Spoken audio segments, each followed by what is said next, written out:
bonjour à tous, j'espère que vous allez bien. La deuxième vidéo de la chaîne sur l'histoire. On a fait beaucoup de vidéos de géo.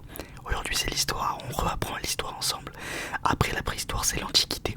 Alors j'ai prévu pour cette série de faire comment. Alors j'ai très chaud, hein, comme vous pouvez le voir dans le sud de la France, il fait actuellement 256 degrés.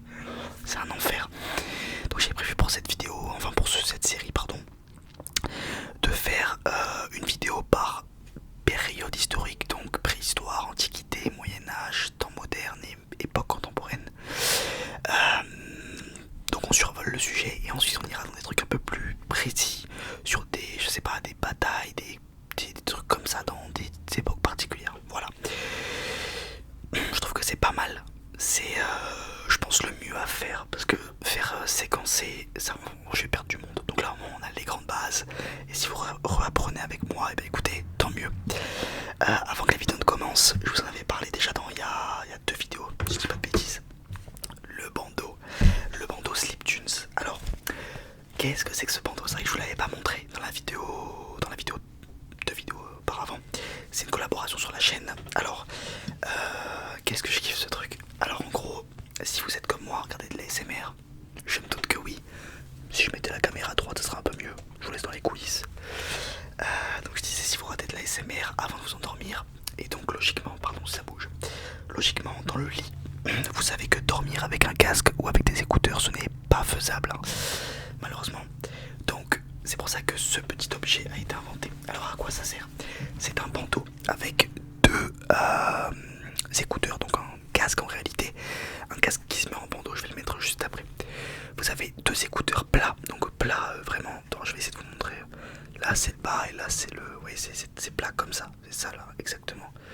Donc ça se colle aux oreilles, vous pouvez dormir avec, c'est là tout le principe. Vous avez une autonomie qui dure normalement toute la nuit, donc si vous, bon évidemment que ça va pas durer 12 heures, mais si vous allez vous endormir avec largement. Donc vous le connectez en Bluetooth, il n'y a pas de fil évidemment, sinon ça perdrait de tout son charme. Vous le chargez, alors si je dis pas de bêtises, il y a une petite encoche. Il y a une petite encoche ici je crois en dessous. Voilà de l'autre côté peut-être. Je la perds tout le temps. À chaque fois, oui voilà c'est vrai. Vous avez une espèce d'encoche, bref, vous avez une espèce d'encoche ici où vous mettez le chargeur qui est évidemment vendu avec. Vous avez le lien dans la description et vous avez 10% avec mon code MA10 sur le site. Et donc ça s'enfile comme ça. Voilà. Donc vous pouvez le mettre sur les yeux ou pas d'ailleurs, parce que vous voulez. Bon, je vais pas vraiment le mettre, mais il faut imaginer que je le descende. Et là vous le connectez, alors vous le connectez avant de le mettre. Bon ça fait pas une gueule de fou, mais bon, c'est pas le principe. Et donc vous pouvez écouter de la ASMR avant de vous endormir. Donc voilà, n'hésitez pas, dans la description, vous avez 10% sur le site, donc foncez. On commence donc la vidéo. Donc l'Antiquité qui est une période qui me passionne, j'adore parce que c'est la première période. Alors la préhistoire s'appelle la préhistoire, c'est pas pour rien. C'est parce que c'est ce qu'on appelle, ce que les historiens définissent comme être avant l'histoire vraiment de l'humanité, dans le sens où on a très peu de traces écrites, notamment parce que la préhistoire se termine quand l'écriture se naît en fait. Mais c'est aussi parce que la préhistoire c'est un peu moins palpable, on a du mal à se dire, on a très peu de... Il se peut que, après si vous avez visité des grottes etc, il se peut que vous n'ayez jamais vu de réelles traces palpables de la préhistoire, alors que l'Antiquité, il y en a beaucoup plus. Athènes, tout ce genre de choses, on a encore et puis on a encore des traditions en réalité, par exemple avec les Jeux Olympiques dont on va parler après, c'est encore des choses qui datent de l'Antiquité. Et puis la philosophie, enfin bref, il y a un milliard de choses qui viennent de là parce que c'est le berceau de l'humanité. Donc on va en parler tout de suite. Donc l'Antiquité débute à la fin de la préhistoire, entre trois. Alors je vais d'abord dire une phrase, c'est que l'Antiquité de laquelle je vais parler dans cette vidéo, c'est l'Antiquité de l'Occident, voilà, Égypte, Asie de l'Ouest. C'est pas l'Antiquité au sens mondial, parce qu'il y a l'Antiquité en Afrique et est arrivée plus tôt ou plus tard, je ne sais plus. En fait, ça dépend des endroits, ça dépend de ce qu'on appelle l'Antiquité, ça dépend de plein de choses. Là, on parle de l'Antiquité comme on l'a appris en cours, évidemment qu'il y a plein. Par exemple, l'Antiquité en Amérique latine, il y a plein de choses différentes, ça n'a rien à voir avec cette histoire du coup. Et puis voilà. Donc là on parle de ce qu'on connaît nous dans les livres d'histoire. Donc cette période correspond approximativement à l'invention de l'écriture, comme je l'ai dit, approximative, hein. On est à 200 années d'écart, voire plus, parce qu'en fait c'est très dur de chiffrer un truc qui a mis du temps à arriver et qui arrive pas d'un coup en fait.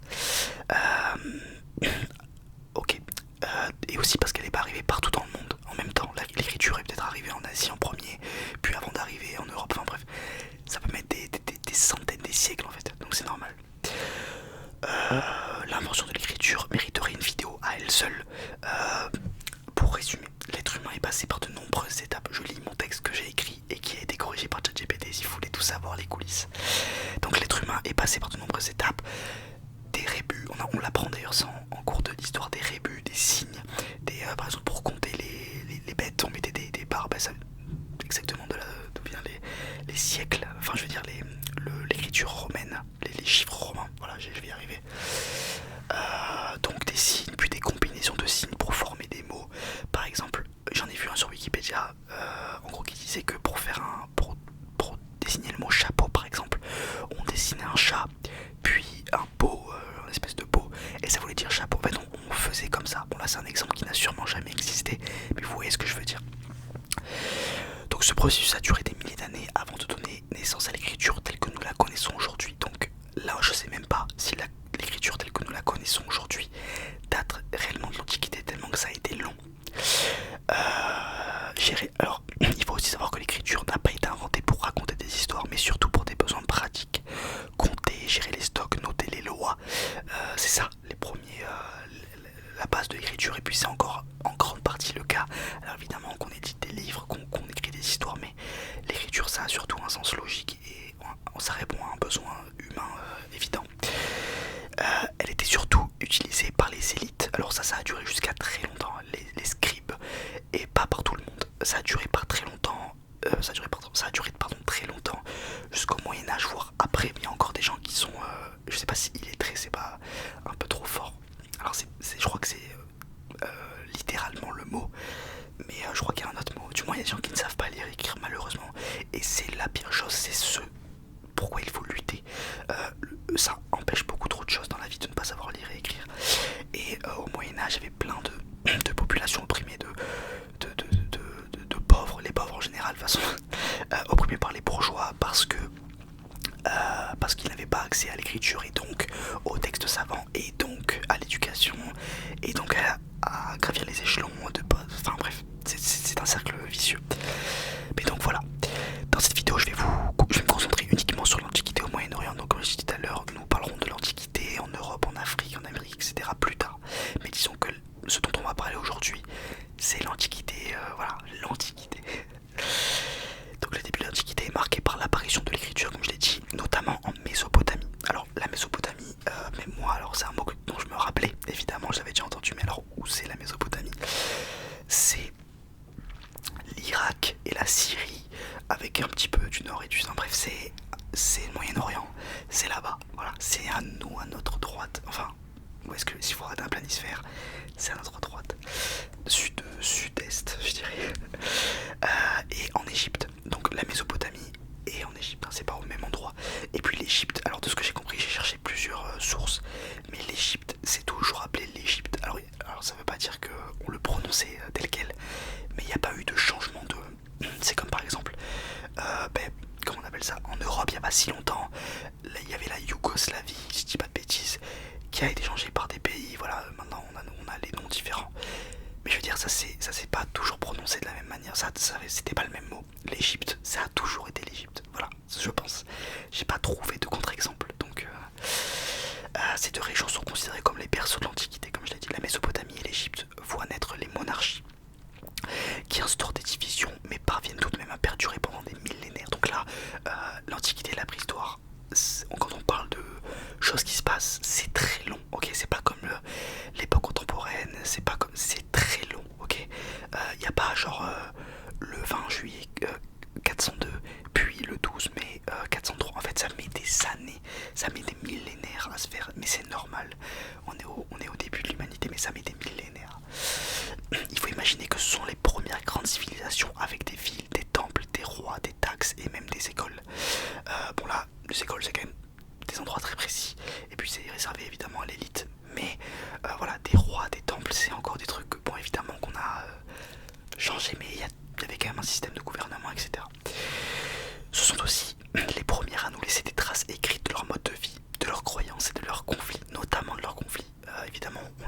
sur ce qu'on n'aime pas ou ce dont on a peur plutôt que ce qui nous fait plaisir, du moins à cette époque là. Plusieurs puissances émergent en Mésopotamie, donc là où je vous ai dit. Alors là je vais vous donner des noms, je vais name drop plein de choses. Si vous retenez pas tout, c'est pas grave, je vais essayer de faire tout pour que ce soit compréhensible.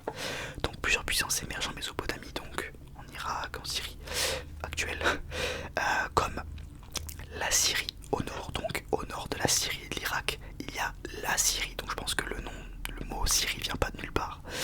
Au sud-ouest de l'actuel Iran, on trouve la civilisation d'Elam ou d'Elan, je sais pas comment on dit, E-L-A-M, et au cœur de l'Anatolie, donc qui est l'actuelle Turquie.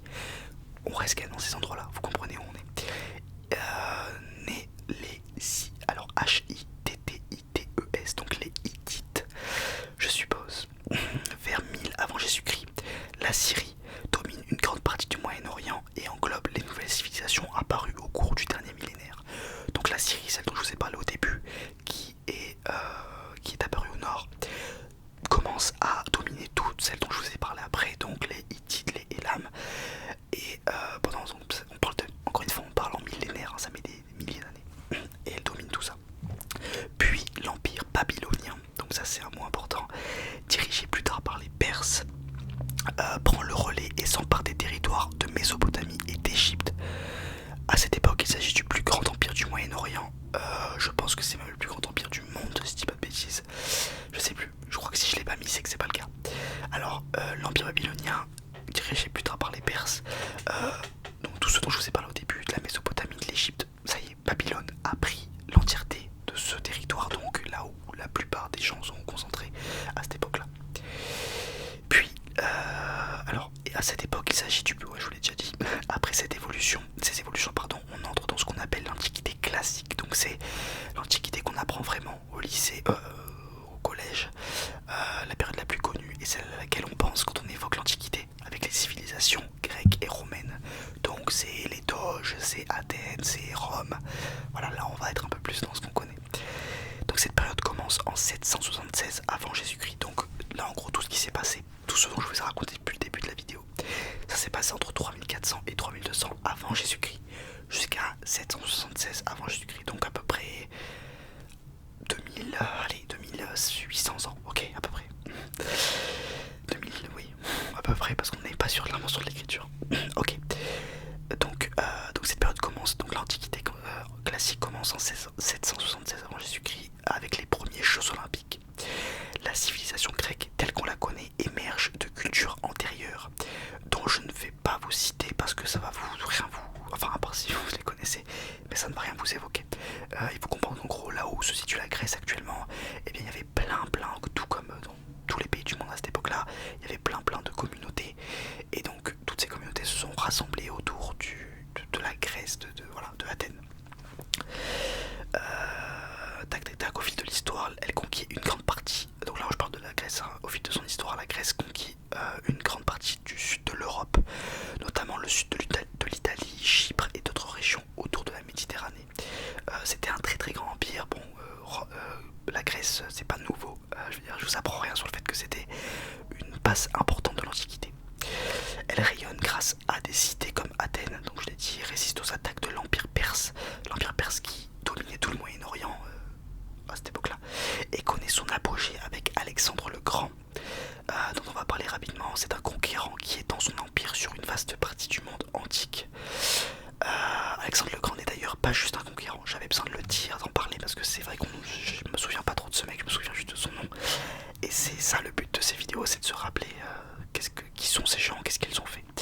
C'était pas seulement un conquérant, c'est quelqu'un qui a mélangé les cultures. Alors ça devait pas être un super type, mais c'est quelqu'un qui a mélangé les cultures grecques et orientales, faut le faire à cette époque-là, qui a fondé des dizaines de villes, dont Alexandrie en Égypte, et qui a marqué l'histoire sur un territoire immense. Donc c'est fou, c'est juste fou. Pendant ce temps, l'Empire romain se développe. Au IIe siècle avant Jésus-Christ, Rome contrôle quasiment toute l'Italie. Jusque là vous comprenez tout. Avec le Pax Romana, ça c'est un mot qui m'a rappelé des souvenirs. Alors ça s'appelle la Pax Romana d'ailleurs. Alors la Pax Romana, je vais vous expliquer ce que c'est. Il faut savoir que ça a été instauré sous le règne d'Auguste, après les guerres civiles à partir de 27 avant Jésus-Christ. Ça a été instauré à 30 ans avant Jésus-Christ. Retenez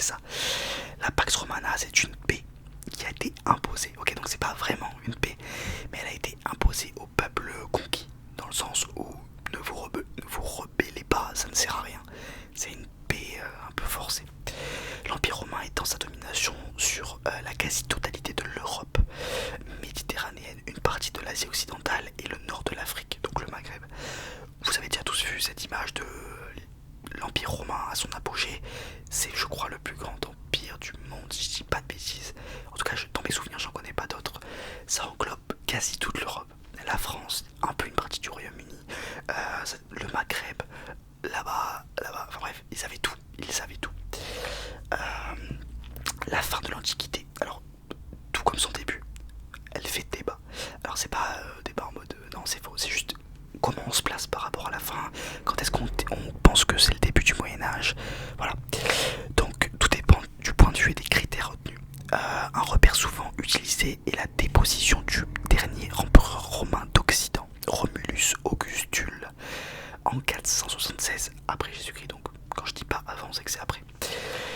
C'est un événement qui marque traditionnellement le passage au Moyen-Âge, donc je pense que c'est l'événement qui fait que